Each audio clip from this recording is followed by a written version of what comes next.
광상에서 산출되는 자원을 분류하는 과정에 대해 학생 ABC가 대화하는 모습이다. XYZ는 각각 암염, 흑연, 니켈 중 하나이다. 자, 1번 문제 같은 경우는 광상에 대한 문제입니다. 일단 암염이라고 말하는 거는 퇴적 광상 중에서도 침전 광상에서 만들어진다. 침전 광상. 흑연은 변성 광상인데 광역 변성 작용이죠. 광역. 니켈은 화성 광상,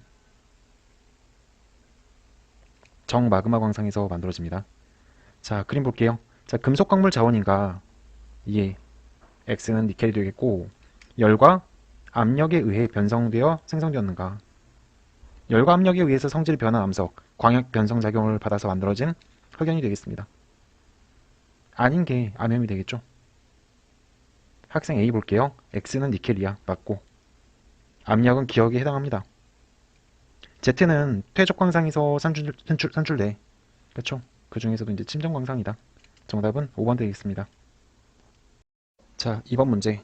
자, 그림은 어느 해역에서 해파가 진행할 때 해수면에서 물입자의 타원 운동을 나타낸 것이다. 이 해파는 천해파와 심해파 중 하나이다. 자, 2번 문제는 해파에 대한 문제입니다. 그리고 물입자의 운동을 보아 천해파에 해당한다는 걸 알 수가 있습니다. 천해파에 대해서 간단하게 복습하게 된다면 첫 번째, 수심이 20분의 파장보다 얕은 해역에서 진행하는 해파라는 거. 두 번째, 물입자의 운동이 타원이며 수심이 깊어짐에 따라서 납작해지다가 해저면에 가까이 가서는 거의 이제 수평으로만 왕복 운동을 한다는 거.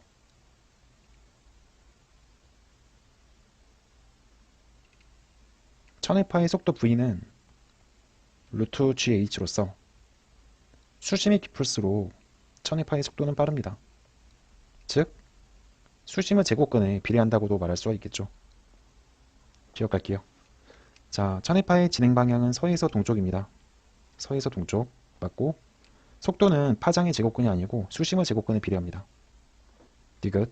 해수면에서 해저면으로 내려갈수록 물입자 운동 궤적의 짧은 반지름이 작아집니다. 여기서 이제 짧은 반지름이라고 부르는 거는 이런 개념이죠. 내려감에 따라서 타원이 납작해지고 해저면에 가까이 가서는 거의 이제 수평으로만 왕복 운동을 한다는 말. 자, 그렇기 때문에 정답은 기억 디귿 되겠습니다. 3번 문제. 자, 다음은 해수의 정력학 평형과 관련된 내용이다. 정력학 평형 상태를 유지하는 어느 해역에 기역이 통과하여 해수면에 작용하는 기압이 10헥토파스칼만큼 변화하였다. 해수면에 작용하는 기압이 변화하였다는 말은 해수면의 높이가 높아지던가 낮아지다는 말이 되겠죠. 이 기압 변화로 인해 니은하는 해수면의 높이 변화량의 크기는 디귿미터이다. 이 해역에서 해저면에 작용하는 압력은 일정하다. 이러한 상황으로 예를 들어볼게요. 해수면이 이렇게 있었다. 그런데 이 해수에 고기압이 지나갈 수도 있는 거고 태풍 같은 저기압이 지나갈 수도 있는 거야. 만약에 저기압이 지나간다고 생각을 한다면 주변보다 기압이 낮은 지역이기 때문에 해수면의 높이는 상승할 것이고 고기압이 지나가게 된다면 주변보다 해수면의 높이는 낮아질 거야. 기압이 크기 때문에. 이 두 가지 경우로 보면 좋을 것 같습니다. 근데 이 문제는 디귿을 먼저 구해야지 기역과 니은이 풀리겠다. 우리가 정력학 평형 방정식을 학습을 했죠. 여기에서 말하는 해수면에 작용하는 기압 10헥토파스칼만큼의 변화, 이게 의미하는 게 델타 P가 되겠습니다. 델타 P는 로우 G, 델타 H이므로 여기에서 해수면의 높이 변화량을 양의 크기를 델타 H로서 H 값을 구하면 되겠네요.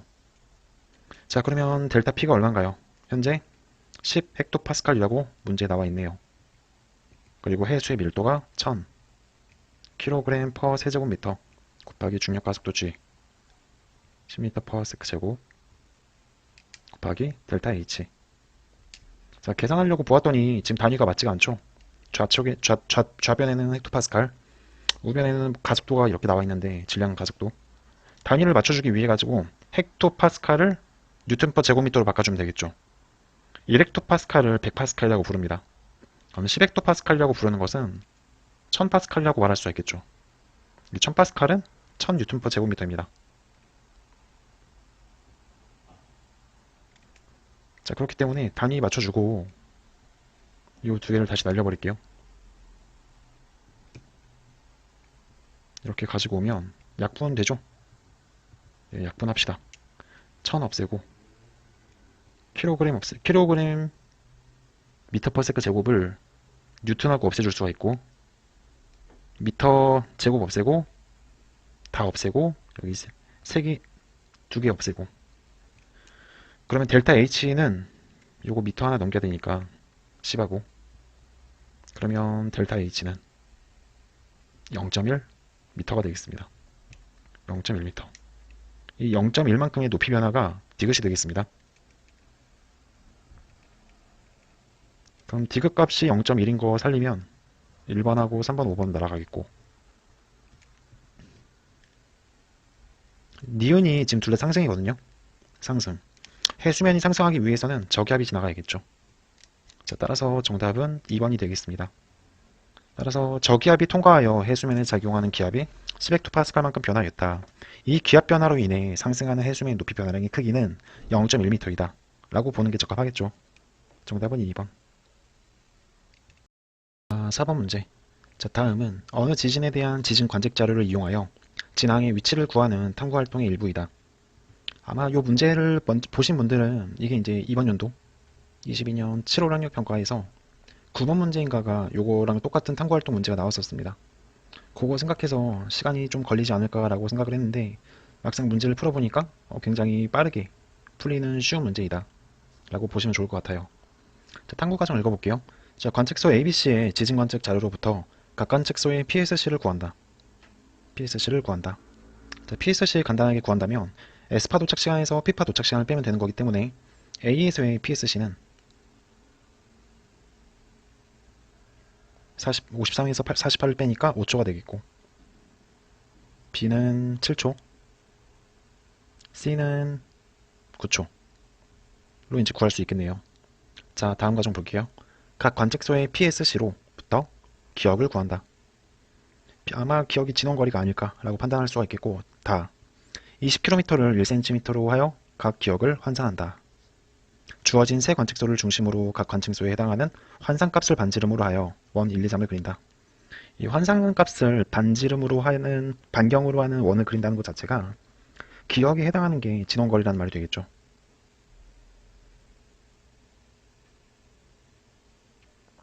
우리가 진원거리 D라고 말하는 거는 VP-VS분의 VP-VS죠. 곱하기 PSC. 그렇기 때문에 엄밀히 말해가지고 진원거리라고 말하는 거는 PSC에 비례합니다. 자, 그럼 이제 오른쪽 그림을 보게 된다면 관측소로부터 진원까지 거리를 반지름으로 하는 대원을 3개 각각 그렸어요. 이때 반경이 제일 작은 관측소 2가 PSC가 가장 짧은 A 관측소가 되겠습니다. 그리고 그 다음으로 큰 게 이제 7초 걸렸던 B가 되겠고, 그 다음이 C가 되겠네요. 자, 문제 마저 풀어볼게요. 자, 서로 다른 두 원의 공통현을 긋고 세 공통현의 교점인 진앙 X를 표시한다.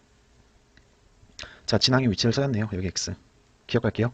자, 진원거리는 기억에 해당합니다.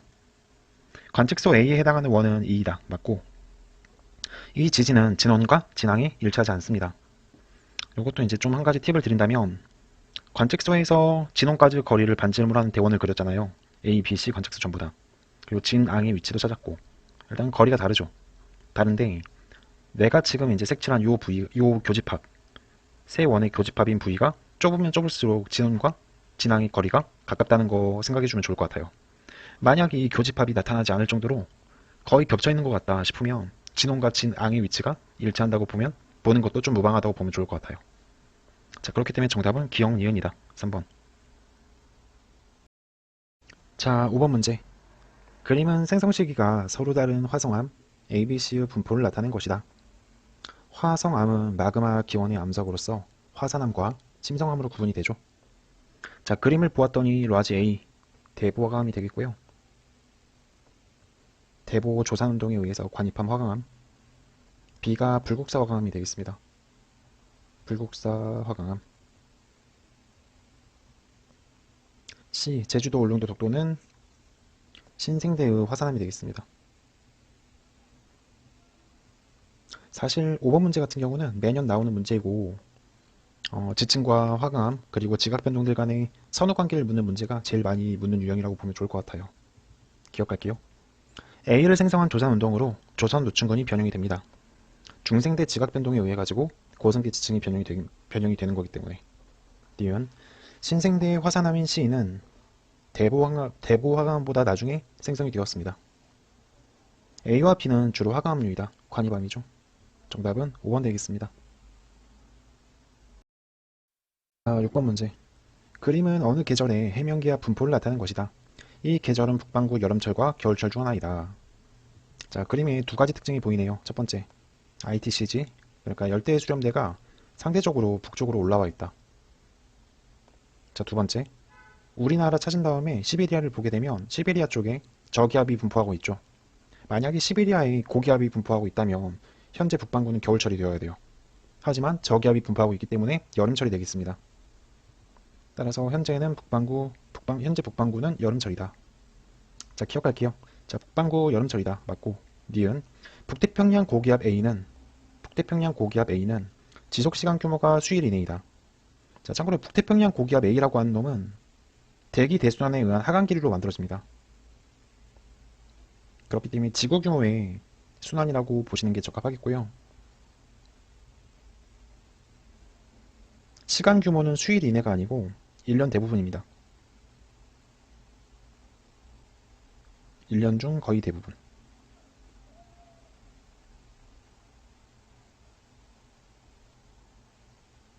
자, 디귿. 남이 20도에서 남이 30도 부근의 고압대는 해들리 순환으로 생성된다. 남이 20도에서 30도 부근의 고압대. 이 정도 되는데요. 여기 있는 고압대 역시도 열대 수렴대에서 상승한 공기가 하강이 가지고 만들어진 순환이라고 볼 수 있기 때문에 디귿도 맞는 선지가 되겠습니다. 참고로 이 수렴대라고 말하는 것은 기류가 이제 수렴하는 곳이기 때문에 공기덩어리의 강제 상승이 굉장히 용이한 지역이다 라고도 말할 수가 있겠고, 여기 열대 수렴대에서 상승한 공기덩어리는 우리가 지금 체크했던 요 고기압들, 요 고압대 쪽으로 이제 하강기류가 발생하는 것이기 때문에 헤들리 순환에 의해서 만들어진 고압대라고 보는 것도 적합하겠습니다. 자, 그렇기 때문에 정답은 기억 디귿이다. 자, 7번 문제. 자, 그림은 북반구 지상 일기도의 일부분으로 등압선은 4헥토파스칼 간격이며 등압선 사이의 간격은 뒤로 일정하다. 지점 A에서 북풍 계열의 지상풍이 불고 있으며 지상풍과 등압선이 이루는 각은 60도, 풍속은 10m/s이다. 단, A 공기 밀도는 1이고 2 오메가 사인 파이는 10의 마이너스 4승/s이다. 발문에서 가지고 가야 될 건 뭐냐면 현재 북반구예요. 북반구 지상풍은 기압 경도력에 대해서 오른쪽으로 비스듬하게 불어나간다. 아울러 지점 A에서 북풍 계열의 바람이 불고 있다. 이런 거 좀 체크해주면 좋을 것 같고요. 지금까지 지상풍의 문제와는 다르게 이 오메가 사인 파이 값이 이렇게 이제 주어진 적이 없다 정도로 이제 신유형이라고 보면 좋을 것 같습니다. 기억 볼게요. 기압은 서쪽이 동쪽보다 높다. 자, 기억은 두 가지 경우를 그려서 증명해 볼게요. 첫 번째 경우, 먼저 등압선을 그리겠습니다. 등압선, 등압선, 등압선, 그리고 등압선, 등압선, 등압선. 센터에는 A가 있네요. 여기가 A, 여기가 A. 첫 번째 경우는 서쪽이 고기압인 경우, 두 번째 경우는 서쪽이 저기압인 경우. 자, 우리가 기압 경도력의 방향을 알면 바람의 방향을 생각해낼 수가 있다. 자, 항상 기압 경도력은 기압이 높은 데서 낮은 데로 작용한다. 기압이 높은 데서 낮은 데로 작용한다. 지금 그린 이 빨간 색깔의 방향이 기압 경도력의 방향입니다. 근데 현재 북반구이기 때문에 지상풍은 기압 경도력에 대해서 오른쪽으로 비스듬하게 등압선과 60도 간격으로. 그렇다는 말은 기억 첫 번째 경우는 등압선과 60도로 불려면 이렇게 지상풍이 불어야겠고, 두 번째 경우에서는 이렇게 지상풍이 불어야 될 거야. 그럼 현재 문제에서는 북풍 계열이라고 말하고 있죠. 기억선지에서 첫 번째 경우에서의 지상풍은 북서풍이라고 볼 수가 있겠고, 두 번째 경우는 남쪽과 동쪽에서 부는 남동풍이라고 볼 수가 있겠다. 따라서 북풍 계열에 적합한 경우는 첫 번째이기 때문에 두 번째는 날려버리면 되겠고, 서쪽에 고기압이 분포하고 있다고 볼 수가 있겠습니다. 따라서 기압은 서쪽이 동쪽보다 높습니다. 기억은 맞고. 자, 니은 볼게요. A의 공기에 작용하는 힘의 크기는 전행력이 마찰력보다 크다. 자, 일단 전행력과 마찰력의 합력이 기압경도력이에요. 전행력을 지금부터 C로, 마찰력을 스몰 f로 표현을 할게요. 기압경도력은 pH로 똑같이 나타낼 거고요. 일단 등압선을 그려보자. 등압선, 등압선, 등압선.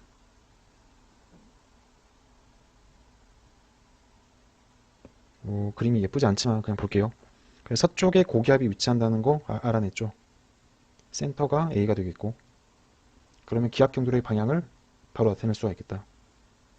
지금 이 화살표의 방향이 기압경도력의 방향이다. 그럼 지상풍은 오른쪽으로 비스듬하게 불어 나가야 되는데 등압선과 60도 간격을 이루면서 나간다고 했죠.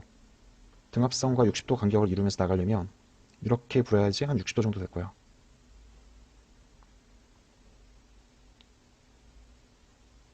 여기가 지상풍의 방향이 되겠다. 그러면 지상풍의 반대 방향으로 마찰력이 작용하겠다. 반대 방향으로 마찰력이 작용하겠다. 마찰력을 스몰 F로 적을게요. 지상풍의 직각 방향, 오른쪽 직각으로 전행력이 작용하겠네요. 전행력이 작용하는 방향. C로 적을게요. 자, 그럼 등압선과 전행력이 이루는 각도는 30도가 되겠죠? 여기는 30도가 될 거야. 자, 그러면 우리가 마찰력과 전행력의 합력이 기압경도력이라는 걸 알고 있습니다. 자, 그럼 이 기압경도력을 반대 방향으로 똑같이 표현해 볼게요. 이렇게 똑같이 표현할 수 있다. 따라서 기압경도력의 크기는 오른쪽이나 왼쪽이나 똑같다는 거.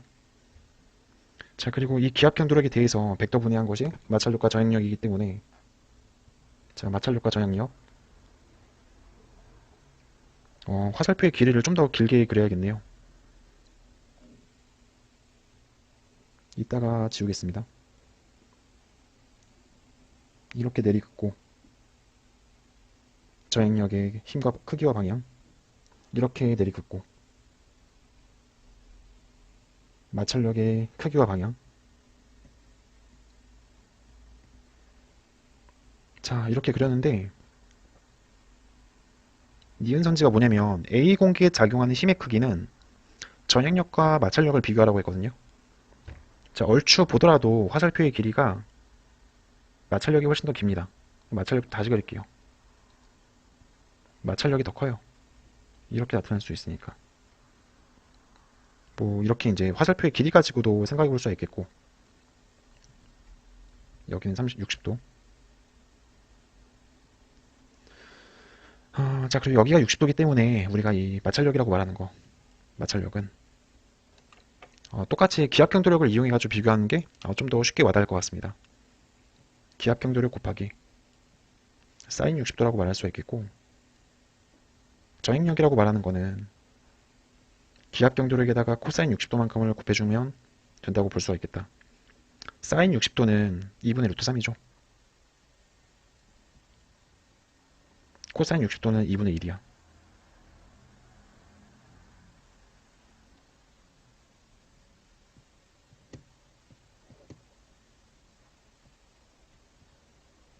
그러면 자, 마찰력과 전행력 누가 더 큰가요? 마찰력이 전행력보다 루트 3만큼 더 크다라고 볼 수가 있겠죠? 자, 그렇기 때문에 니은선지 전향력이 마찰력보다 작습니다. 니은은 틀렸네요. 자, D급 볼게요. 자, D는 100km이다. D는 100km이다.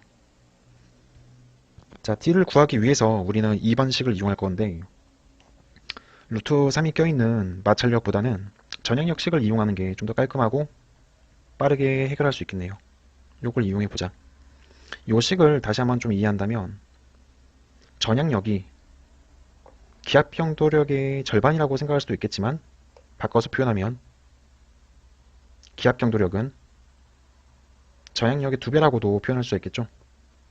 저는 지금부터 이걸 가지고 문제를 해결해 보도록 할게요. 자, 기압경도력이 전행력의 2배이다 라고 말하는 거. 자, 기압경도력의 식을 간단하게 정리하게 된다면 로우 분의 1 곱하기 델타 D분의 델타 P,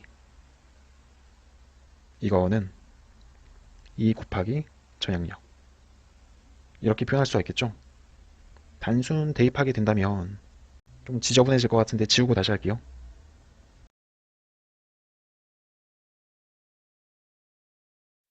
자, 단위 환산 생략하고 심플하게 계산한다면 1분의 1 곱하기 d분의 400, 이게 이제 기하격 도력이 되겠고, 정액력의 2배라고 했죠. 2 곱하기 10의 마이너스 4승 곱하기 풍속. 자, 계산해줍니다. 계산하면 2 지워지고 200이 되겠고, 10의 마이너스 4승이고 10이니까 10의 3승이 되겠고, D는 D 넘기니까 D는 200에다가 0세개 미터이므로 이걸 킬로미터로 바꿔주게 된다면 0세개 지우고 200km로 환산해주면 되겠죠. 자, 그렇기 때문에 디귿선지 D는 100km가 아니고 200km가 되겠습니다. 따라서 디귿은 틀렸다. 정답은 기억되겠습니다. 그림 가나다는 각각 연주시차, 주결 맞추기, 변광성의 주기강도 관계를 이용하여 천체가즉 거리를 측정하는 방법 중 하나이다. 천체가즉 거리는 주로 파색 단위를 이용하고요. 가그림에서는 표준 주기열의 절대 등급과 실제 성단의 겉보기 등급을 활용한 거리 지수를 이용해서 별까지의 거리를 알아내는, 혹은 뭐 성단까지의 거리를 알아내는 주기열 맞추기가 되겠고, 나는 연주시차입니다. 연주시차가 굉장히 오랜만에 나왔는데, 연주시차는 천체까지의 거리는 연주시차에 반비례한다. 단위는 초로 사용했고요. 다가 이제 주로 맥동 변광성 등을 이용한, 변광성의 주기광도 관계를 이용한 별까지의 거리를 구하는 방법이다. 주기광도 관계.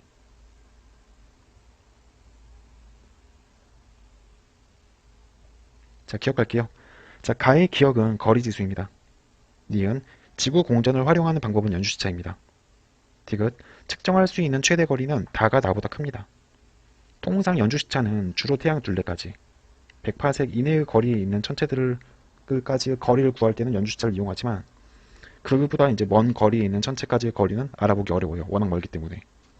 그렇기 때문에 다가 나보다 훨씬 더 이제 측정할 수 있는 최대 거리가 멀다는 거. 자, 따라서 정답은 5번이 되겠습니다. 자, 9번 문제.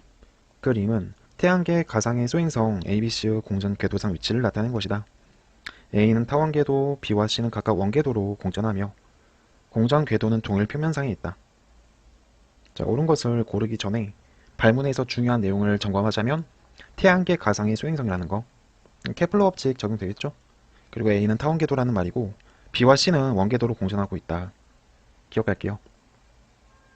공전 주기는 A가 B보다 길다. 우리가 케플러 제3법칙을 조하의 법칙이라고 부릅니다.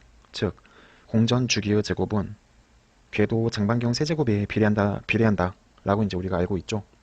자, 그렇단 말은 소행성 ABC의 궤도 장반경을 구하면 되겠습니다. 자, A의 공전 궤도 장반경을 구해보자.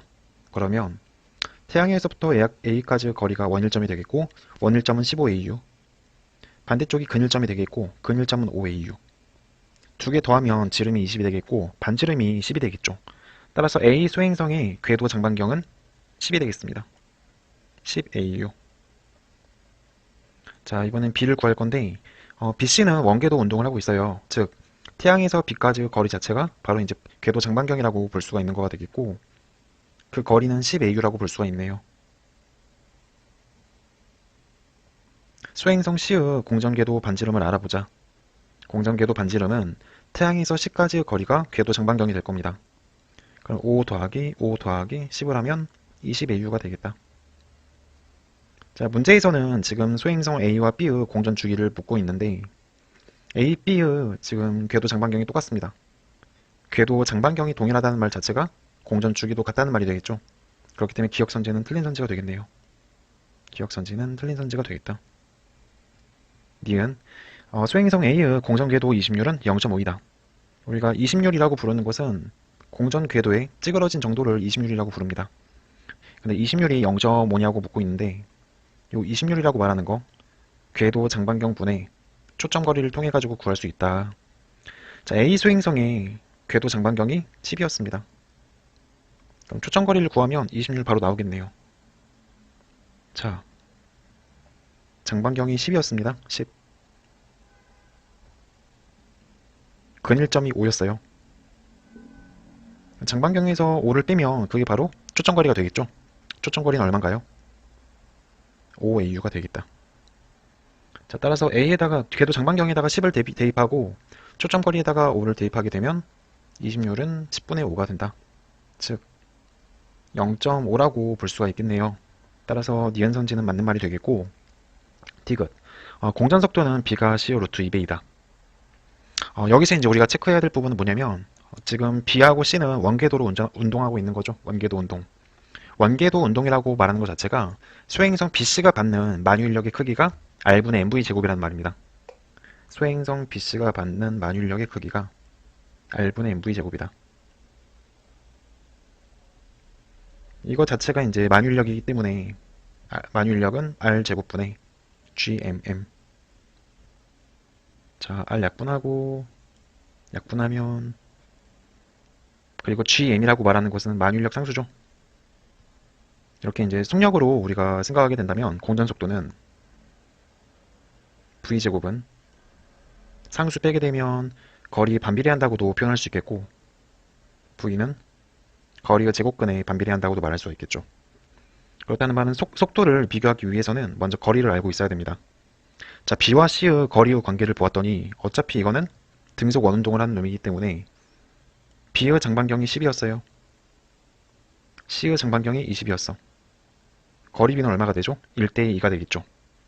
거리 B는 1대 2가 된다. RB 대 RC는 1대 2야.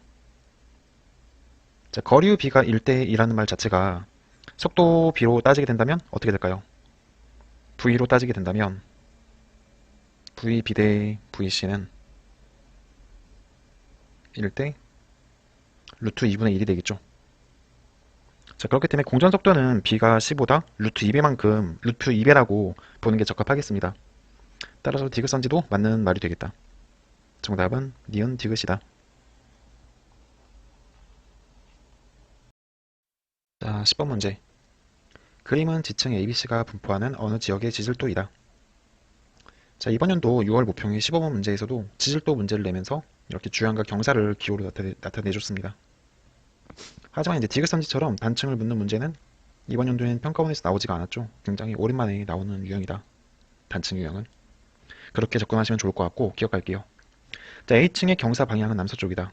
뭐 A층뿐만 아니라 지금 모든 지층의 기호가 남서쪽으로 경사를 나타내고 있습니다. 전부 다 남서쪽입니다. 기억은 맞는 말이 되겠고, 니은 C층이 B층보다 먼저 생성되었다. 이거는 XY 단면을 잘라가지고 지형도를 그려가지고 추정해 보도록 할게요. 자, 일단 주양과 경사 방향을 따라서 이렇게 선을 하나 그어볼게요.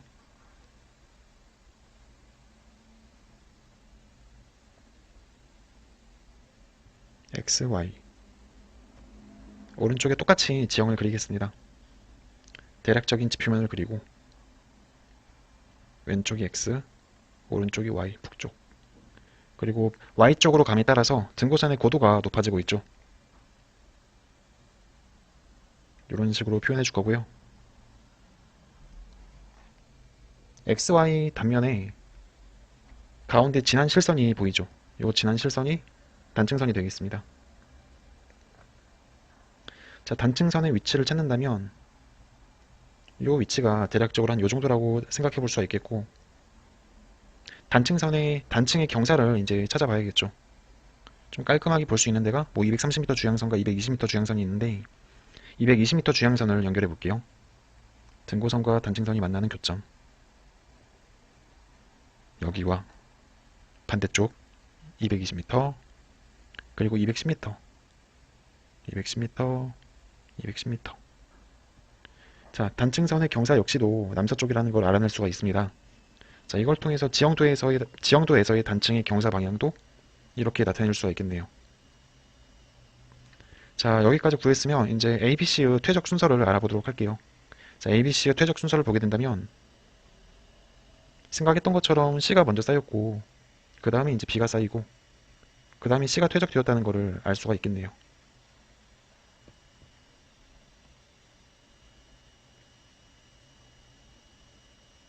이런 식으로 아래 쌓인 지층이 오래된 지층이야. C, B, A 순서로 퇴적되었다.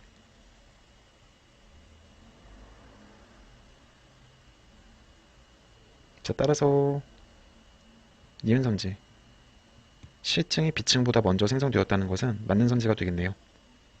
니은도 맞고. 자, 디귿에서 정단층이 나타나냐고 이제 묻고 있는데요. 이것도 이제 좀 깔끔하게 좀 지우고 확인해 볼게요. 자, 먼저 단층선을 다시 한번 체크해 보겠습니다. 단층선. 그리고 단층선의 북쪽과 남쪽이 있는데 남쪽 지층이 북쪽 지층 위에 얹혀져 있는 모습으로서 오른쪽이 지형도의 모습, 지질도의 모습을 보게 된다면 왼쪽이 상반에 해당된다고 볼 수가 있겠고 오른쪽이 하반에 해당한다고 볼 수가 있겠죠. 남쪽에 있는 지층이 상반, 북쪽에 있는 지층이 하반이라고 볼 수가 있겠고 단층선을 기점으로 해가지고 하반에서 B가 시작되는 등고선의 높이는 200m에서부터 B가 시작됩니다. 이 말 자체, 이게 의미하는 게 뭐냐면 오른쪽 그림에서 요 시작되는 B층이 시작되는 고도를 200m라고 생각한다면 하반에서 B의 시작이 200m라는 말이에요. 자, 그런데 상반에서의 B 지층의 시작 높이는 220m이다. 220m. 그러면 이런 식으로 표현할 수가 있겠다. 여기가 상반에서의 B 지층이 시작되는 고도이다.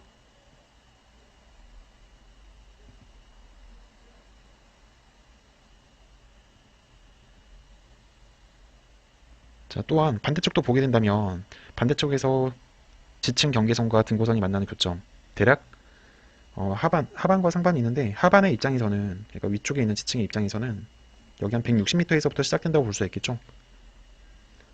자, 그런데 상반에서 보게 된다면 대략적으로 한 200m에서부터 B 지층이 시작된다는 거 확인할 수가 있다. 뭐 어쨌거나 상반이 하반보다 높이 올라가 있는 모습이기 때문에 현재 보고 있는 이 그림에서의 단층은 상반이 올라가 있는 역단층의 모습이라고 판단할 수 있겠습니다. 자, 그렇기 때문에 디귿선지는 틀렸고 정답은 기억 니은 되겠습니다. 자, 11번 문제. 표는 규산형 광물 ABC를 성질에 따라 구분한 것이다. ABC는 감남석, 석영, 정장석을 순서 없이 나타낸 것이다. 자, 규산형 광물은 매회 모의고사에서 정말 기출 빈도가 높다. 간단하게 정리할게요. 저희가 규산형 광물을 감위 각흑석으로 외우고 있습니다. 감남석, 휘석, 각섬석, 흑음목, 석영. 문제에서는 이제 정장석을 다루고 있긴 한데 정장석도 석영에 가까운 놈이 되겠죠. 자, 규소산소 SiO4 비율을 보게 된다면 감남석 같은 경우는 1대4, 1대3, 1대2, 4대11, 2대5. 여기서도 이제 좀 쉽게 외우는 방법이 있다면 휘석부터 흑음목까지는 규소를 4로 맞춘다고 생각하면 산소가 하나씩 떨어지게 돼요. 가령 4대 12, 4대 11, 4대 10 이런 식으로 이건 참고만 해주시고요.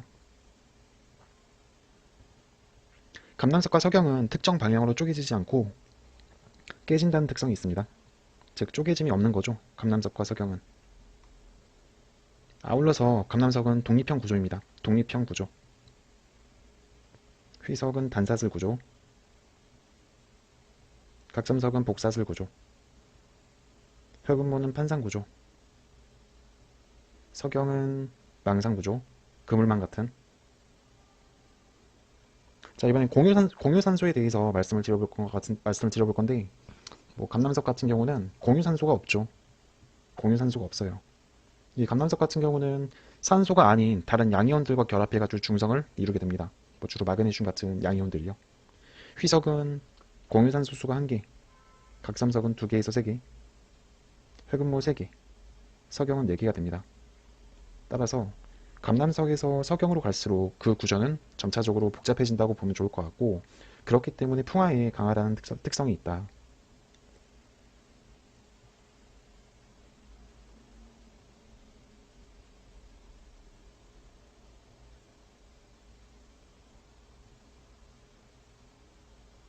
그리고 11번 문제에서 규소 원자수분의 산소 원자수 있죠. 이건 이제 분모와 분자를 바꿔서도 굉장히 많이 물어보기 때문에 이런 거는 반드시 다 외우고 있으셔야 된다는 거. 적어도 지금 정리된 내용들까지는 기억할게요. A는 유색 광물이다. 자, 일단 쪼개짐이 없는 광물은 감남석과 석영이 있죠. 감남석과 석영. 자, 그런데 규소 원자수분의 산소 원자수가 4개라고 나와 있는 게 C네요. 규소 원자수분의 산소 원자수. 자, 감남석과 석영에 대해서 잠깐 정리하면, 자, 감남석은 규소 하나, 그 산소 4개. 석영은 규소 1개, 산소 2개. 따라서 C 광물이 4기 때문에 감남석이라는 거 알아낼 수 있고, A가 석영이 되니까 자동적으로 B는 정장석이 되겠네요. 기억. 석영은 유색 광물이다. 틀린 선지가 되겠고, 니은 없음은 기억에 해당한다. 저 쪼개짐이 없습니다. 감남석은 맞고. 디귿. 이웃한 SiO4 삼연체끼리 공유하는 산소의 수는 C가 B보다 많다. 여기서 공유하는 산소의 수를 어떻게 보면 좀 좋을 것 같냐면, 규소 원자수분의 산소 원자수가 나와 있죠. 여기에서 산소 원자수가 적으면 적을수록 공유하는 산소의 수가 많아집니다. 이걸 지우고 오른쪽에 다시 표현하게 된다면, 공유하는 산소의 수. 똑같은 형태로 한번 바꿔볼게요. 감남석 같은 경우는 1분의 4, 1분의 3, 4분의 11, 2분의 5, 1분의 2. 자, 좀 더 쉽게 이제 설명하기 위해서 이 두 개를 날려버리면, 화살표가 나오지?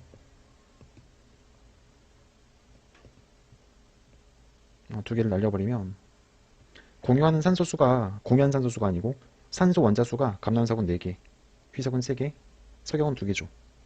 디귿선지에서는 C, 그러니까 감남석과 정장석을 묻고 있어요.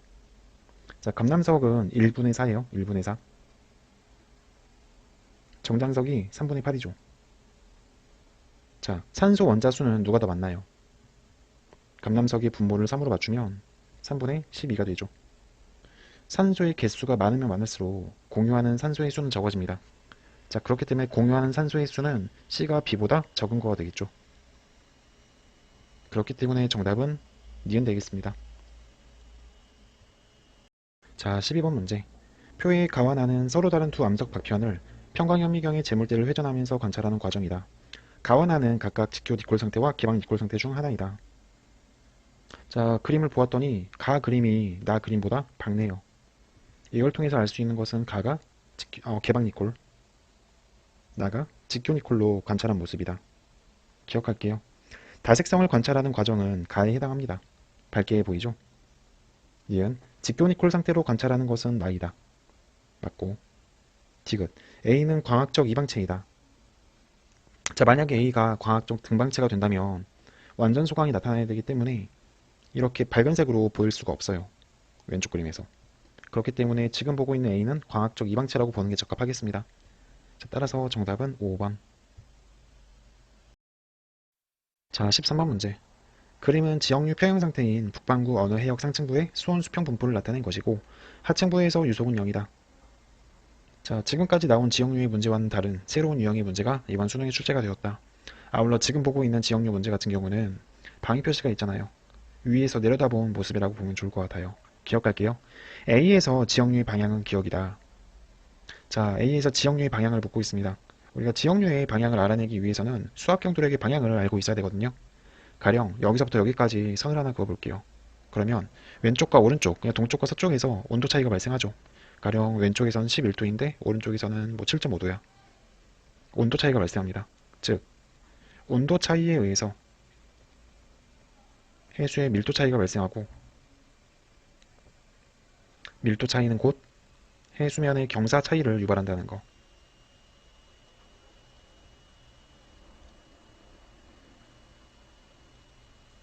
경사란 해수면의 높이라고도 말할 수가 있겠죠. 자, 그렇다는 말은 현재 A를 기준으로 해서 동서단면으로 해역의 모습을 그려볼게요. 자, 온도가 높은 곳이 아무래도 좀 해수면에 팽창이 발생하기 때문에 해수면의 높이가 높을 것이고 온도가 낮은 곳이 높이가 낮을 겁니다. 그럼 A를 기점으로 해서 이런 식으로 그림을 그릴 수가 있겠다. 이런 식으로.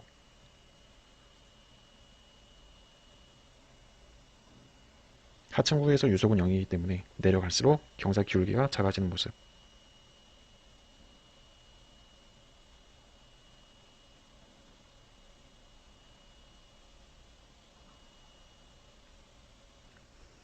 왼쪽이 서쪽, 오른쪽이 동쪽. 여기를 A라고 생각해보자. 그러면 해수면의 경사 차이에 의해 가지고 수압경도력의 방향은 서쪽에서 동쪽으로 이동하게 되겠죠. 이게 수압경도력의 방향이 되겠고, 반대 방향으로 작용하는 힘이 전행력이 되겠습니다. 지금 수압경도력과 전행력이 평형을 이루었기 때문에 북반구에서는 지역류의 방향이 수압경도력에 대해서 오른쪽 직각으로 작용을 한다.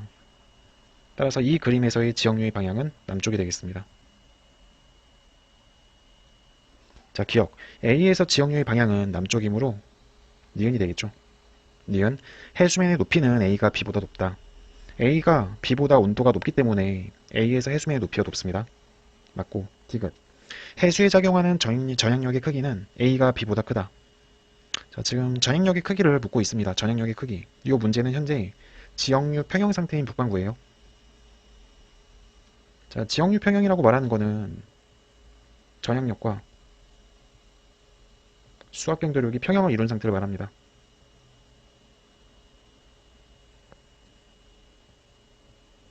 전향력이라고 말하는 거는 2V 오메가 사인 파이. 수압경도력은 해수면의 기울기예요. 해수면의 기울기. 중력가속도 g 곱하기 수평거리분의 높이. 기울기죠. 그런데 지금 보고 있는 A하고 B 해역은 같은 위도상에 분포하고 있다. 같은 위도. 같은 위도라는 말 자체가 위도 차이가 발생하지 않기 때문에 위도 차이가 발생하지 않는다는 거. 사인 파이가 변하지 않는다는 말이 되겠죠.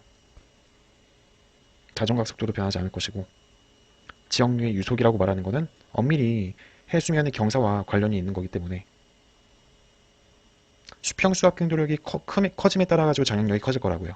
그러면 다 필요 없고 기울기가 큰 경우가 어떤 경우가 되겠어요? 가령 A에서 해수면의 경사가 이렇다면 B에서의 해수면의 경사는 비슷한 축척에서 거의 이제 변하지 않은 이러한 이제 해수면의 경사를 가질 거기 때문에 저행력의 크기는 수압경도력이 큰 A가 수압경도력이 작은 B보다 저행력도 크다라고 말할 수가 있겠습니다. 자, 따라서 해수에 작용하는 저행력의 크기는 A가 B보다 크다. 따라서 정답은 니은 디귿이다. 14번 문제. 그림은 우리 은하의 원반에 있는 천체들을 관측하여 얻은 회전속도 분포를 나타낸 것이다. 이를 이용하여 우리 은하의 중심으로부터 거리 A까지, 거리 B까지 은하를 구성하는 물질의 질량을 구하면 각각 MA, MB이다. 자, 이 자료에 대한 설명으로 옳은 것만을 보기 위해서 있는 대로 고른 것은 기억. 기억 구간에서 세페이드 변광성의 회전속도 분포는 케플러 회전을 따른다.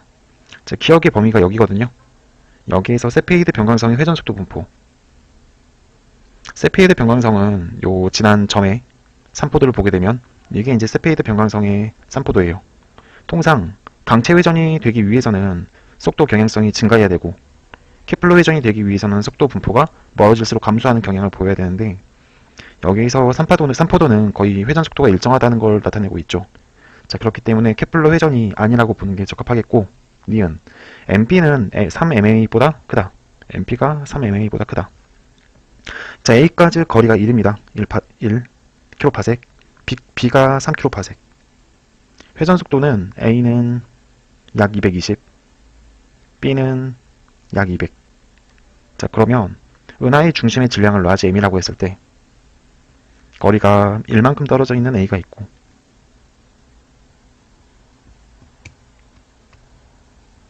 떨어져 있는 A가 있고 3만큼 떨어져 있는 B가 있다. 은하 중심으로부터 이렇게 회전을 하겠죠. 이때 A까지 거리가 1이야. B까지 거리가 3입니다.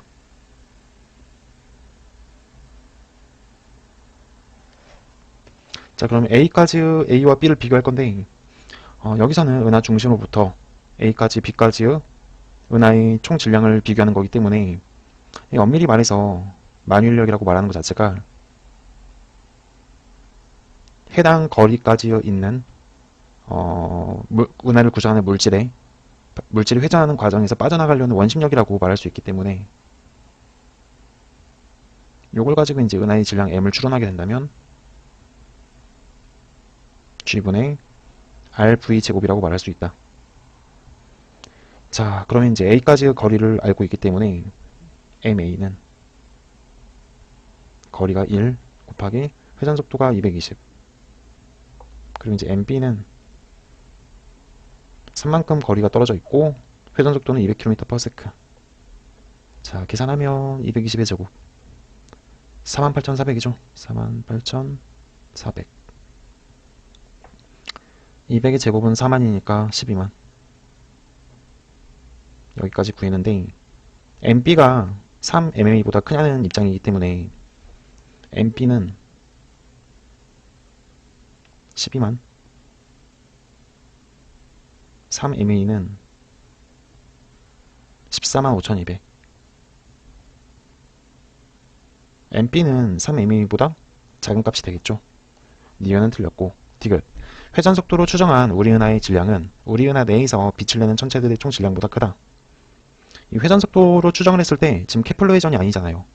은하의 질량의 대다수가 중심부에 치중되어 있다라면 케플러 회전이 맞지만 그러지 않는 거기 때문에 빛을 내는 천체들의 총 질량, 이걸 이제 우리가 보통 물질이라고 생각한다면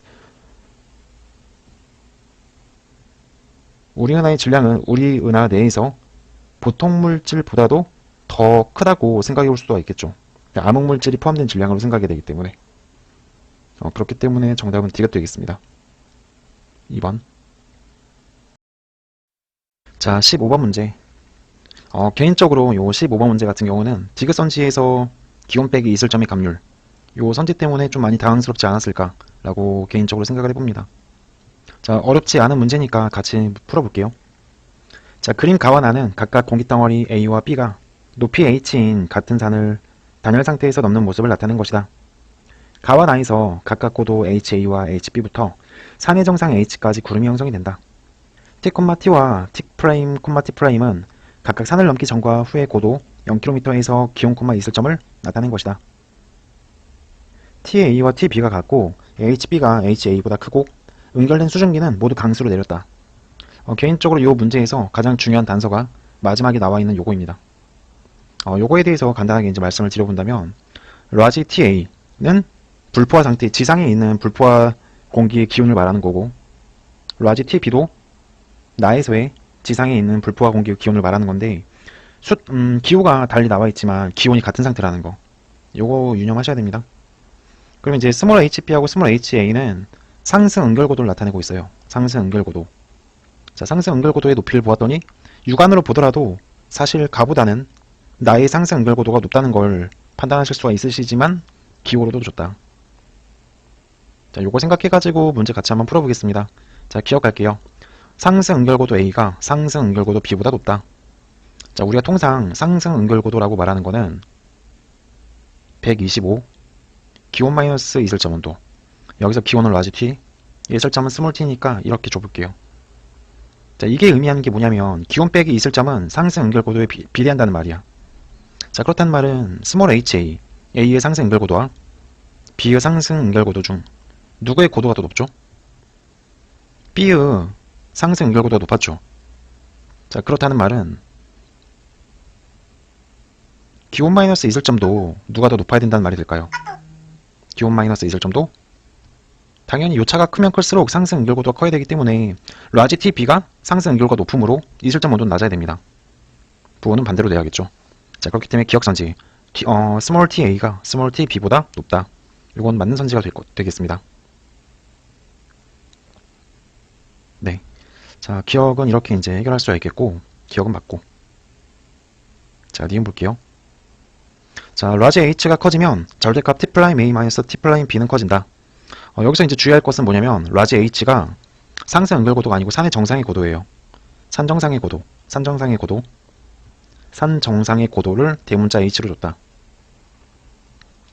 자, 먼저 수식으로 먼저 말씀을 드려보게 된다면 절대값 T'A-T'B라고 했죠. 이거는 공기덩어리가 산을 넘은 다음에의 지상에 도착했을 때의 기온을 말하는 거야. 지상에 도착했을 때의 기온을 말하는 거다. 자, 그러면 우리는 가 그림에서 T'A를 이렇게 설명할 수 있을 것 같아. 가 그림에서 불포화 상태일 때의 지상에서의 공기덩어리 라지 TA죠. 이 TA는 상승 응결고도인 스몰 HA까지 올라가는 과정에서 건조 단열 감류를 따라가지고 1km당 10도씩 기온이 감소할 거야. 그렇기 때문에 마이너스 10 스몰 HA 라고 이제 표현할 수가 있겠고, 자, 여기 상승 응결고도에서부터 산의 정상까지 이제 응결이 되는 포화 상태의 공기이기 때문에 여기서는 산의 정상의 고도를 H라고 했을 때 이 H까지는 수변 단열 감류를 따라서 km당 5도씩만큼 감소할 거잖아요. 자, 그렇기 때문에 마이너스 5. 가 그림에서의 산 정상의 고도 라지 H를 편의상을 HA라고 표현하겠습니다. 그래서 상승 응결고도가 스몰 HA가 되겠고, 여기까지 하면 이제 산의 꼭대기까지 올라왔거든요. 내려갈 때 이제 비로 다 쏟아버리니까 내려가는 과정에서는 건조 단열 감류를 따라서 km당 10도씩만큼 기온이 상승하겠죠. 플러스 10HA라고 할게요. 자, 요거 식을 정리하면 어떻게 되나요? TA 플러스 5HA 마이너스 5HA 5로 이제 묶어주면 되겠죠? 5로 묶어주면 TA 플러스 5 HA 마이너스 HA 라고 이제 말할 수 있겠고, T'B에 대해서 이제 생각하게 된다면 TB HB까지 스몰 HB까지 건조 단열로 올라갑니다. 마이너스 10HB. 여기서부터 산의 정상인 라지 HB까지는 수변 단열 감류를 따라서 감소할 거야. 수변 단열 감류는 1km당 5도씩만큼 감소하는 거기 때문에 라지 HB 마이너스 스몰 HB. 산의 정상에서부터 다시 내려올 때는 건조 단열 감류를 따라가지고 km당 10도씩만큼 기온이 상승하게 됩니다. 플러스 10HB는 TB 플러스 5HB 마이너스 5 스몰 HB 5로 묶어주면 TB 플러스 5 라지 HB 마이너스 스몰 HB 이렇게 표현해줄 수 있겠다. 자, 문제에서는 절대값 T'A 마이너스 T'B라고 있잖아요. 그러면 절대값 T'A 마이너스 T'B는 지상에서의 기온이 같다라는 조건, 전제 조건을 잊으면 안 되겠죠. 요것도 이제 날려버리게 된다면 라지 TA하고 TB를 날리게 되고 5로 이제 묶어주게 되니까 절대값 5 스몰 HA 마이너스 HB라고 정리해 볼 수 있겠다. 자, 이렇게 정리하게 되면 발문에서 물어보는 것처럼 산의 정상의 고도 라지 H가 커지면 요 값이 커진다고 보기는 어렵겠죠. 식으로 정리가 안 되잖아요. 산의 정상의 고도는 하등 상관이 없다는 말이 되겠죠. 좀 다른 생각으로 이제 생각을 하게 된다면 그림을 좀 봐볼게요. 그림을 보게 되시면 상승 응결고도가 여기야. 상승 응결고도. 상승 응결고도. 상승 응결고도까지는 뭐 기온 차이가 뭐 달라질 수는 있겠지만 요 이상부터는 어차피 수변 단열 감류를 따라서 올라갈 거라고요. 내려올 때는 이제 건조 단열 감류를 따라서 내려올 거고,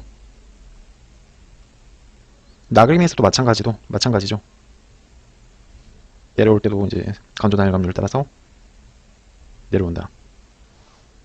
자, 그렇기 때문에 산의 정상의 고도가 높다 할지라도 이 차이는 변하지 않는다는 거.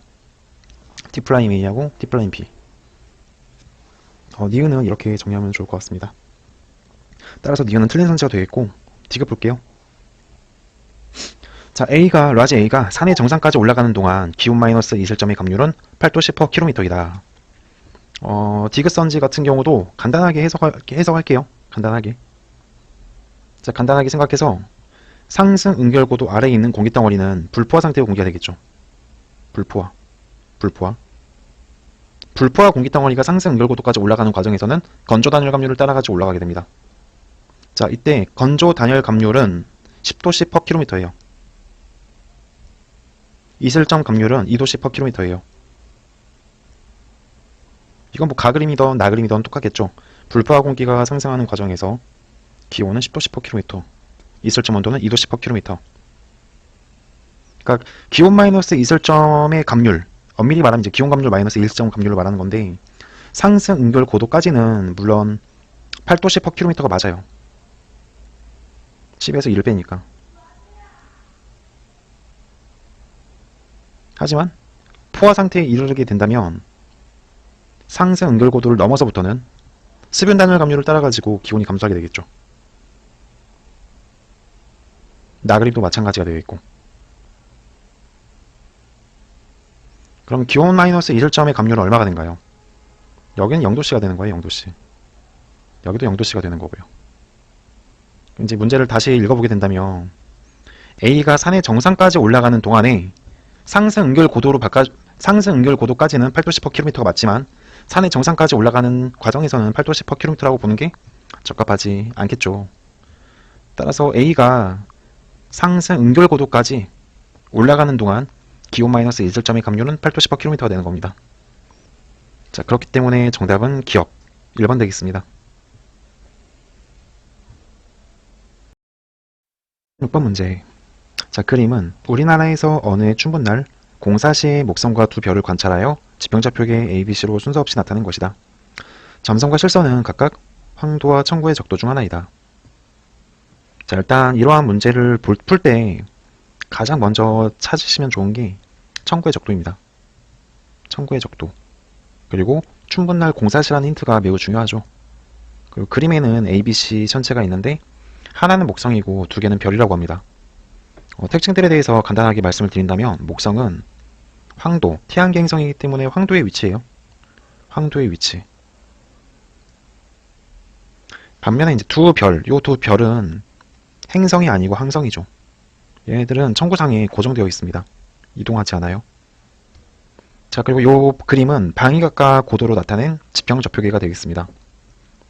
자, 그럼 이제 청구의 적도를 먼저 찾을 건데, 청구의 적도의 특징은 뭐냐? 동점과 서점을 지나요. 동점과 서점. 우리가 동점의 방위각 알고 있죠? 동점의 방위각은 90도입니다. 좀 더 연장하게 된다면 요 정도가 동점이 되겠습니다. 그리고 남점이 180도, 서점이 270도가 되겠죠. 근데 그림에는 270도가 없기 때문에 북반구 중위층에서 바라본 동쪽 하늘의 모습이라고 생각할 수가 있겠으며, 동점을 지나고 있는 요 A천체가 위치하는 점선, 이 점선이 바로 청구의 적도가 되겠다.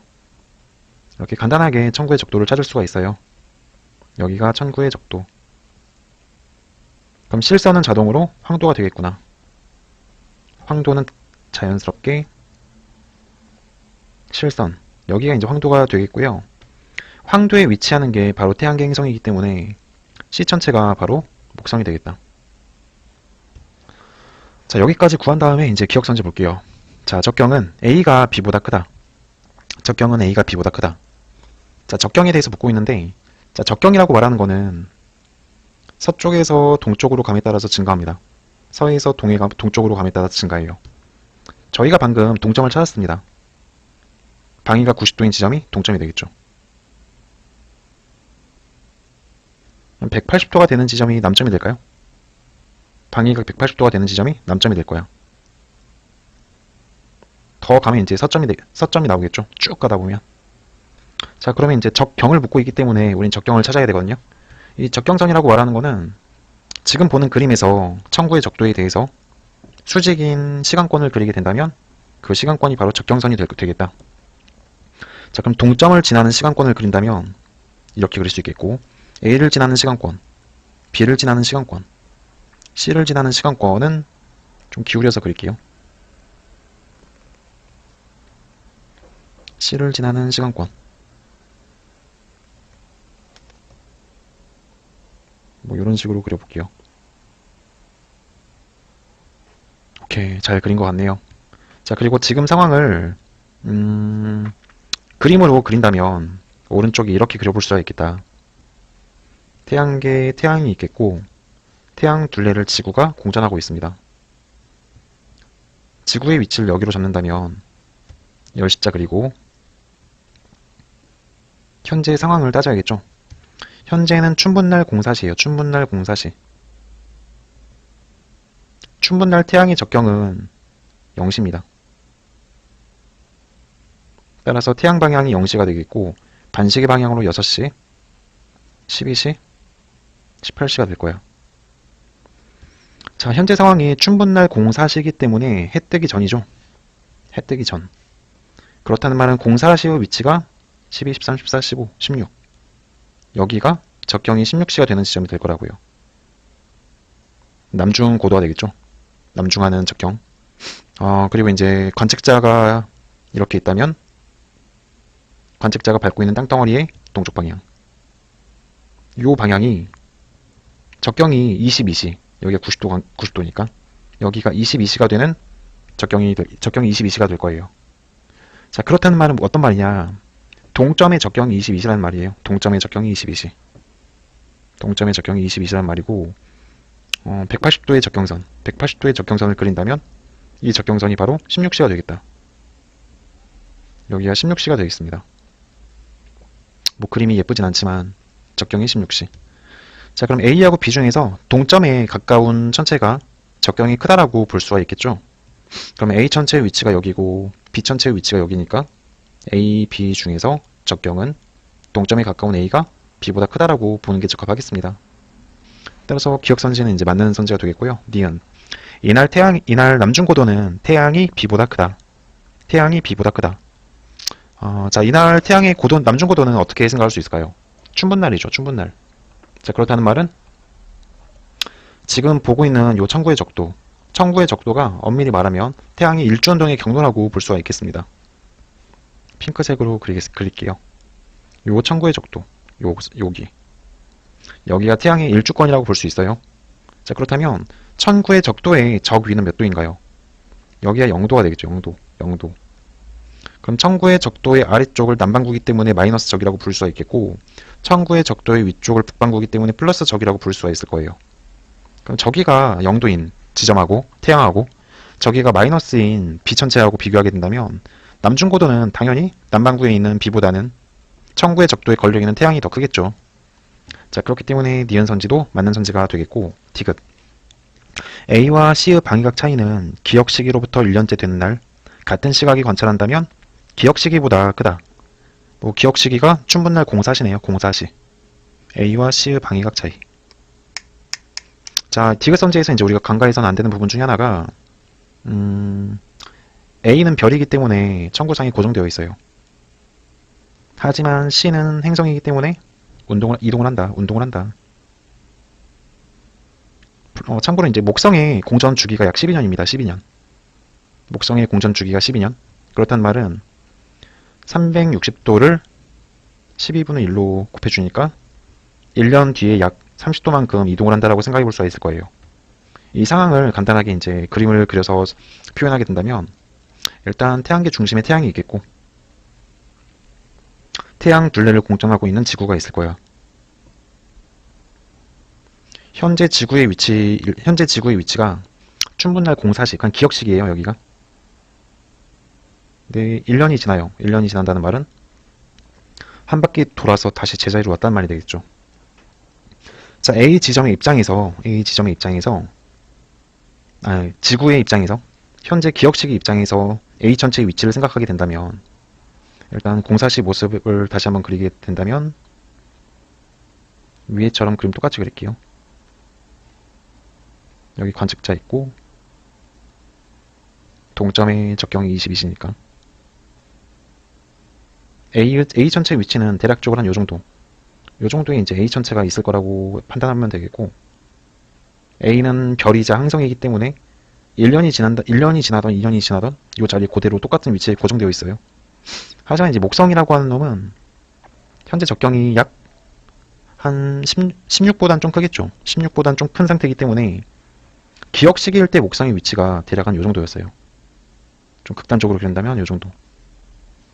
여기가 C, 기억 시기가 C였어요. 목성의 위치였어요. 1년이 지나면 뭐 30도만큼 운동을 한다고 했잖아요. 그렇기 때문에 A 별하고 좀 더 가까워질 거라고요. 요 정도로 이동했을 것이다. 여기를 C 플레인이라고 할게요.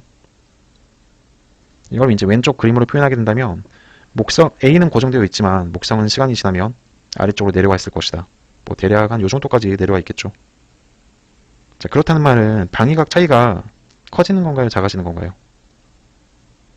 자, A의 방위각 여기, C의 방위각 여기. 요 차이가 이제 기억식이었는데 1년이 지난 다음에는 목성이 내려와 버렸죠. 방위각 차이는 감소한다고 보는 게 적합하겠죠. 따라서 디귿 A와 C의 방위각 차이는 기억 시기로부터 1년째 되는 날 같은 시각에 관찰한다면 기억 시기보다 작다가 되겠습니다. 자, 그렇기 때문에 정답은 기억 니은이다. 문제.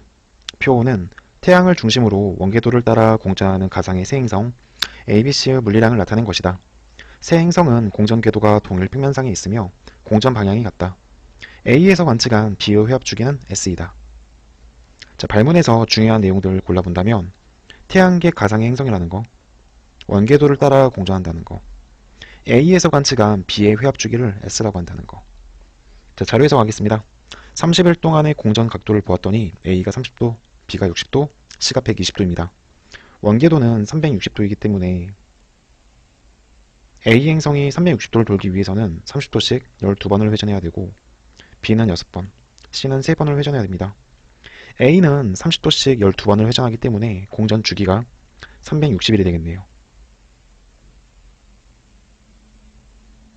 B는 60도씩 6번 돌아야 되니까 180일.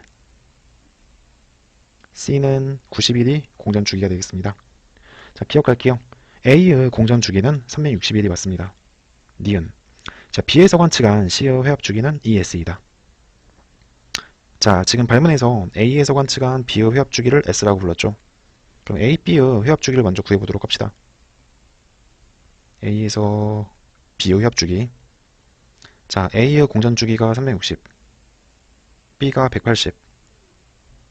그러면 S분의 1은 자, 큰 거에서 작은 거 빼면 되겠죠? 역수치해가지고 181분의 1 마이너스 361분의 1은 분모 맞춰주니까 360분의 2 마이너스 360분의 1이므로 S는 361이 되겠네요.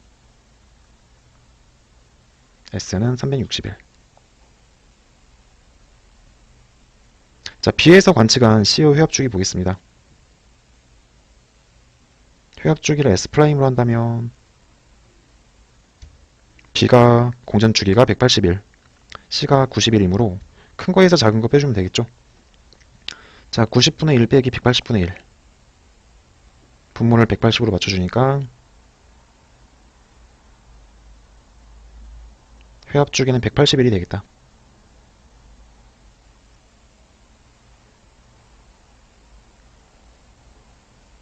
자, 그러면 B에서 관측한 C의 회합 주기는 ES가 아니죠. 360으로 나누면 2분의 1이니까 0.5S배라고 말할 수가 있겠네. 0.5S이다. 0.5S. 자, 니은은 틀렸습니다.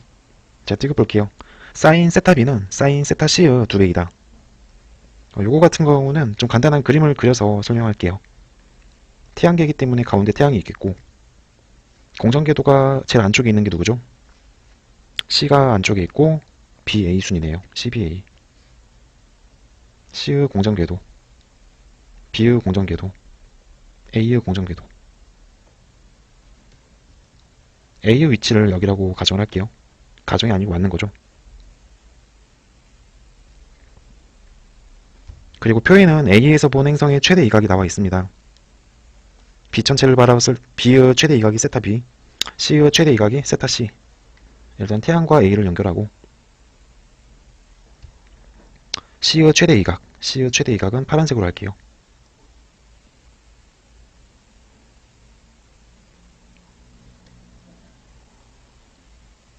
요 각도가 세타 C가 되겠죠. 요 각도가 세타 C.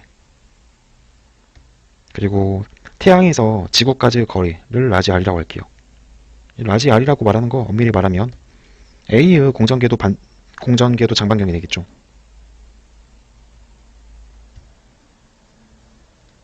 그리고 이제 요 거리는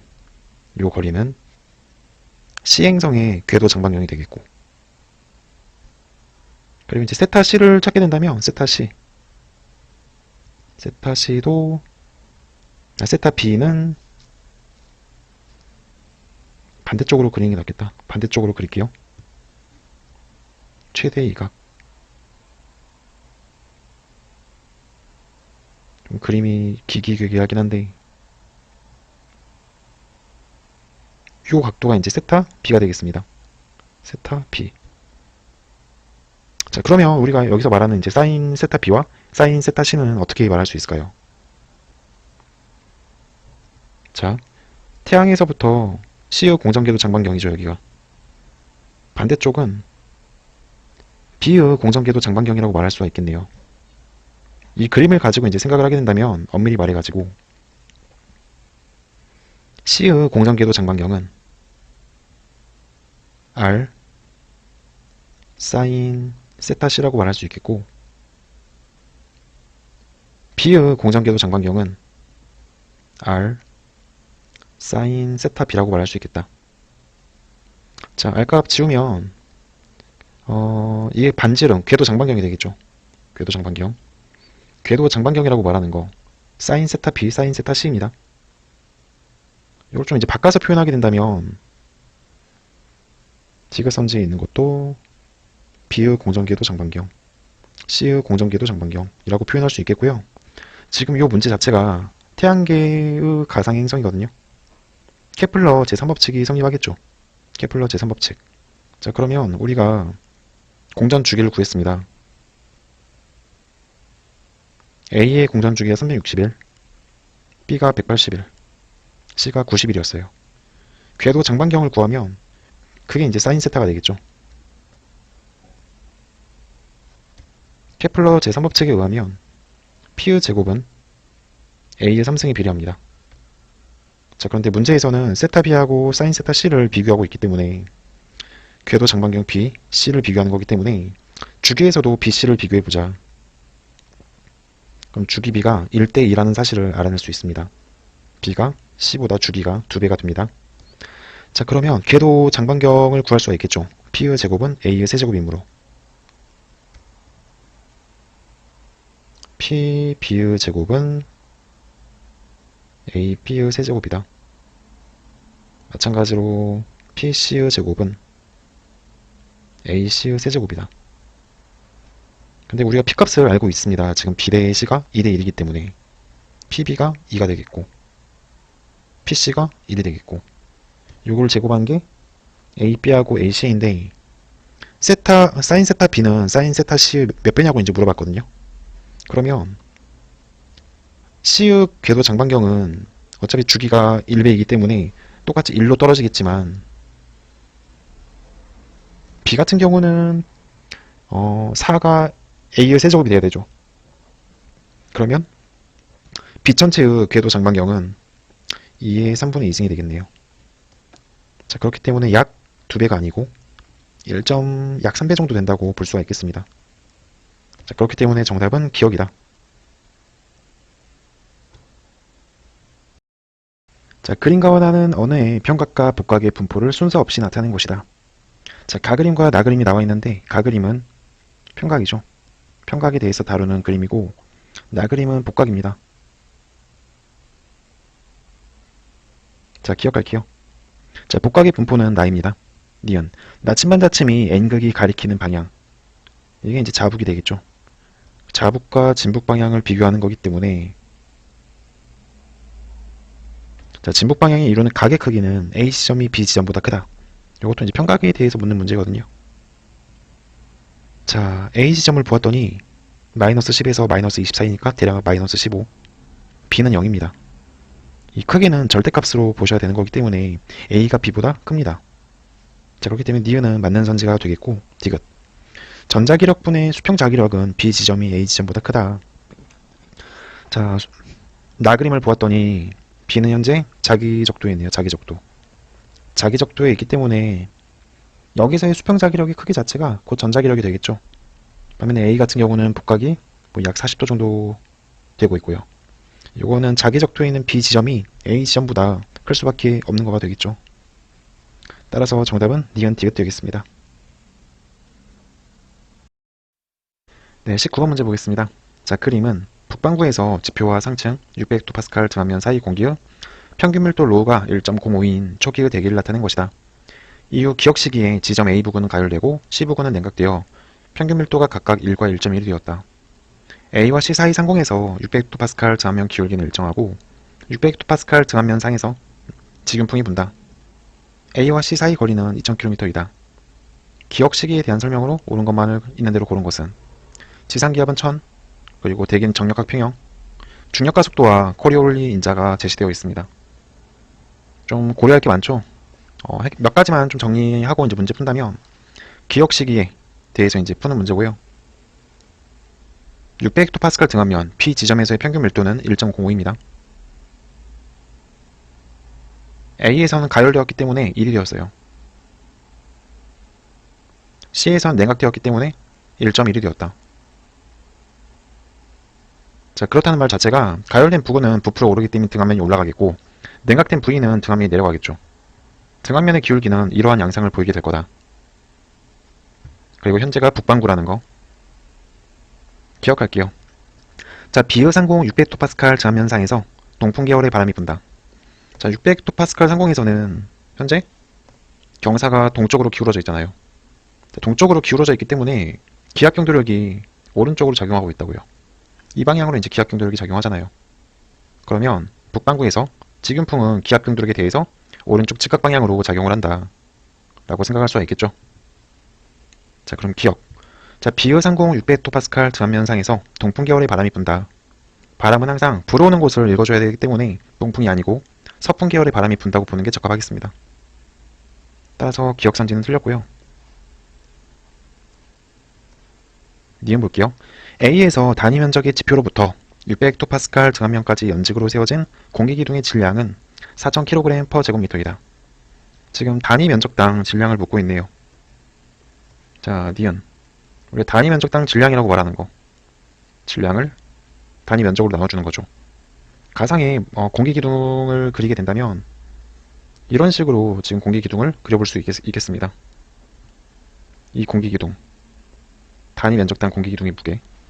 질량. 그러면 단위 면적당 질량이라고 말하는 거는 질량은 밀도 곱하기 부피죠. 자, 여기서 부피는 공기기둥의 단면적 A라고 할게요. 단면적에다가 높이. 여기가 단면적이고 여기가 높이 델타 H라고 할게. 그러면 부피는 델타 H만큼을 곱해주는 거야. 자, 이랬을 때 단면적은 약분이 되겠고 단위 면적당 질량이라고 말하는 것은 밀도 곱하기 델타 H가 된다. 자, 우리가 기압이라고 말하는 거 델타 P는 로우 G 델타 H라고 부르죠. 그러면 로우 델타 H라고 말하는 거는 G분의 델타 P라고 말할 수 있다. 자, 지금 이 문제에서는 중력가 속도가 10m/s 제곱, 그리고 기압 차이가 지상에서는 1000헥토파스칼, 그리고 600헥토파스칼이 있죠. 이거 소문자입니다. 자, 이 기압 차이가 현재 400헥토파스칼 차이네요.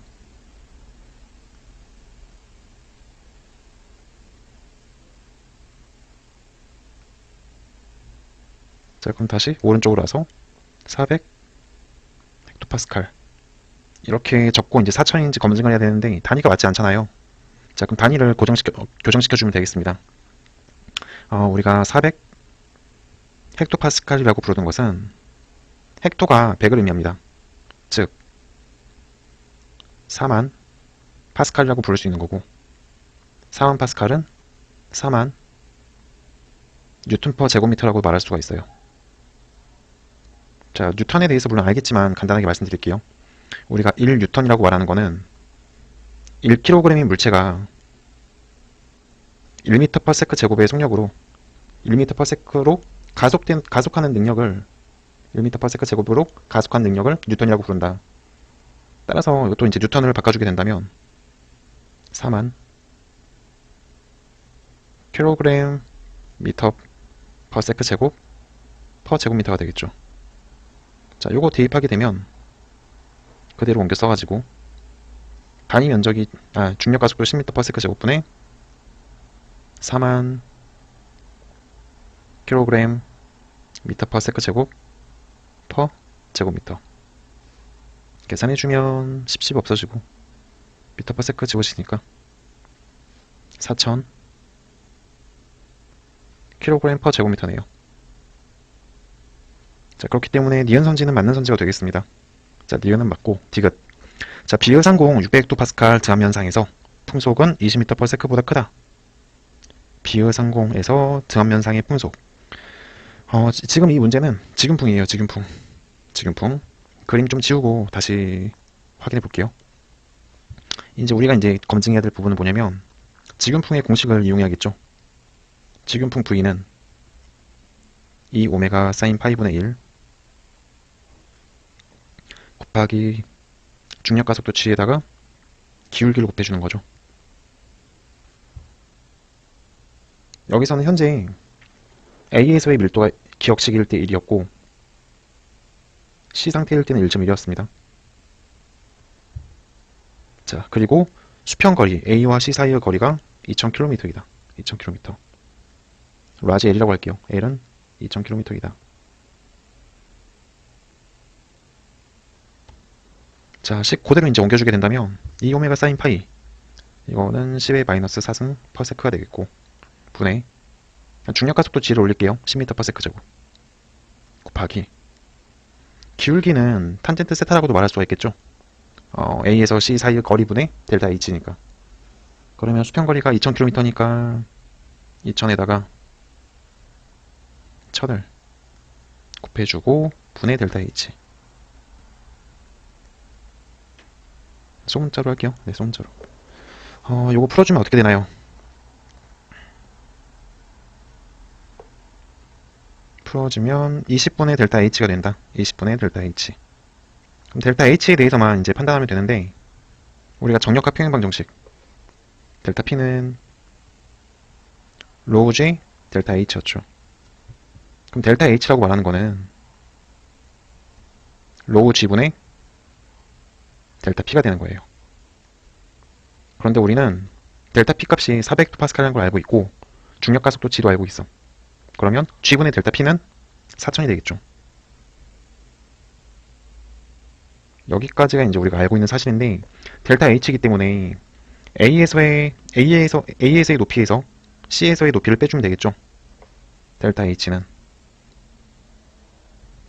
델타 HA 마이너스 델타 HC이다.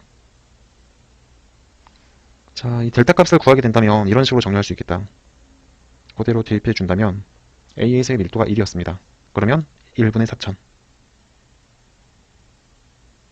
마이너스 C에서의 밀도가 1.1이었어. 1.1분의 4000. 이게 값이 떨어지지 않는 것 같거든요. 자, 4000을 1.1로 나눠 볼게요. 나눠보시면 대충 한 3636 정도가 나오거든요. 딱 떨어지지 않습니다. 그러면 델타 H는 4000에서 3636 정도를 빼면 얼마가 되나요? 4, 6, 3, 364 정도 되나요? 대충 364. 그럼 델타 H에다가 364를 집어넣고 20으로 나눠주면 되겠다. 자, 나누면 18.2 대략적으로 18.2m/s가 되겠습니다. 대략적으로 소수점을 그냥 반올림해서 구한 거거든요. 그러면 디귿선지 다시 읽어보게 된다면 비의상공 600헥토파스칼 증압면상에서 풍속은 20m/s보다는 작다고 보는 게 적합하겠죠. 그렇기 때문에 정답은 니은 되겠습니다. 자, 그림은 관측으로 알아낸 성간티끌로 발생하는 성간 소각량 AV와 색초가 2의 관계를 표는 절대등급 MV가 마이너스 5.2이고 고유색지수가 0인 어느 초고성을 관측하여 얻은 물량을 나타낸 것이다.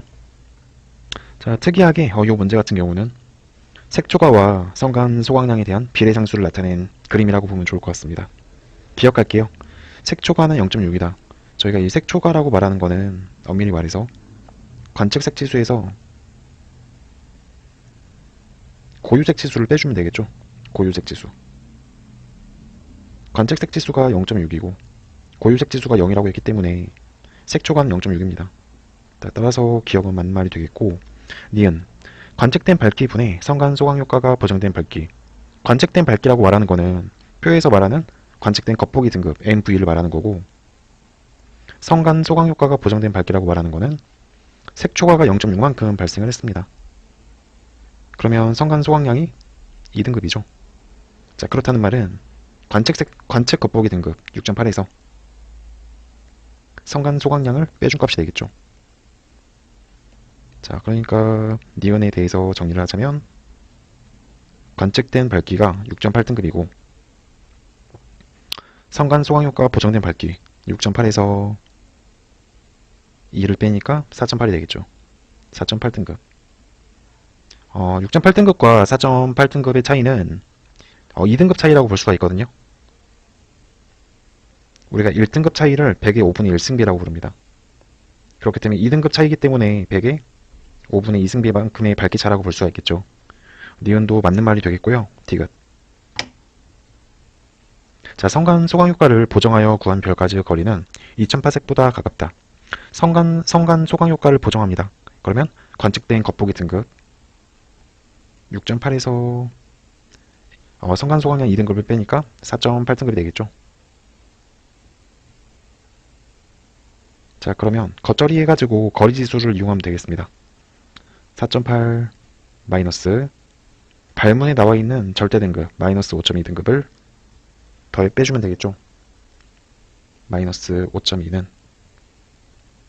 5 로그 마이너스 5. 네, 뭐 거리지수를 계산하면 10입니다. 10. 거리지수가 10이면 뭐 생각해볼 것도 없이 1000파섹이라는 게 나오죠. 1000파섹. 거리지수가 0이면 10파섹입니다. 거리지수가 5면 100파섹. 거리지수가 10이면 1000파섹. 따라서 현재 보정에서 구한 별까지의 거리가 1000파섹이기 때문에 이 1000파섹보다 가깝다고 보는 게 맞는 말이 되겠죠. 따라서 정답은 5번 되겠습니다.